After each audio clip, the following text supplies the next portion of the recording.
بخصوص الموضوع الأول متعلق بحصيلة عمل الحكومة في مجال يعني مواجهة التضخم ودعم القدرات الشرائية، واش الحكومة راضية على الأداء ديالها. طبعا الجواب انت عارفه، لأنه ما يمكن الحكومة إلا تكون يعني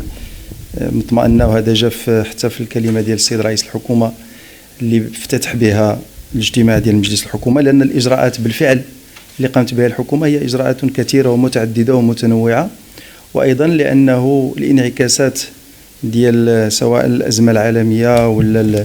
يعني تأخر التساقطات إلى غيرها من المعطيات كلها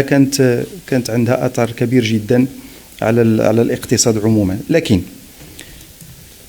الآليات اللي المعتمدة في قانون المالية معروفة، هي صندوق المقاصة. احنا السنة هذه راه غنكملوها بواحد 38 مليار ديال الدرهم تقريبا 2022 بحكم يعني ثقل الموارد المالية اللي ضختها الحكومة في هذا الصندوق، واللي جزء منها مشى بشكل مباشر للمواطنين عبر الغاز وعبر يعني الدقيق والسكر، وجزء مشى للمهنيين ديال النقل باش نتحكموا في الكلفة ديال النقل ديال البضائع، ونتحكموا ايضا في الكلفة ديال النقل ديال الاشخاص، خاصة الاشخاص اللي كيستعملوا والاسر اللي كتستعمل النقل العمومي. اتخذت الحكومة جملة من المعطيات بالاضافة لتعميم الورش ديال الحماية الاجتماعية. احنا في ظرف ديال سنة الحمد لله كنا في الاجنده الملكيه اللي حددها صاحب الجلاله، وقدرنا اننا نخفئوا العبء على مجموعه من الاسر ومجموعه من العائلات اللي خاصه كتندرج اما في ذاك 11 مليون ديال الارباب المهن الحره بحال يعني الصناع التقليديون والفلاحون والى غير ذلك، وسائق السيارات الى غير ذلك، الاجراء كلهم هادو الان اليوم الدوله تتحمل الى جانبهم هذا الموضوع ديال الولوج الخدمات الصحيه، بالاضافه للاجراءات اللي جايه في السنه المقبله،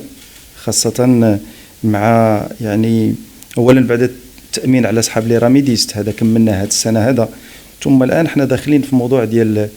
اقرار مساعدات او اعانات شهريه للاسر، خاصه اللي عندهم الاطفال او الاسر اللي في وضع ديال الهشاشه. الحوار الاجتماعي ايضا جاب مجموعه ديال القضايا المهمه جدا، الرفع في السميك وفي السماك بالنسبه هذا ايضا دخل نضاف للعائلات لمواجهه التضخم، تخفيف الضريبه على الدخل، تسويه الترقيات بما فيها الترقيات اللي تم تسويتها ولا اللي غادي تتم تسويتها في الايام المقبله، خاصه في المجال ديال التربيه الوطنيه. دعم النقل انا تكلمت عليه اللي تقريبا غنكونوا في واحد 5 المليار ولا 4 وشي حاجه. الرفع من الميزانيات ديال التعليم وديال الصحه، هذا كله ايضا موجه للعائلات. هذا الشيء كله، هذه الاجراءات كلها اللي قامت بها الحكومه خلاتنا اننا نحافظوا على التوازنات الماليه ديال بلادنا، وفي نفس الوقت نحافظوا على التنقيط اللي الحمد لله ايجابي، ومازال بلادنا عندها جاذبيه كبيره لاستقطاب الاستثمارات وعندها سياده ماليه مهمه.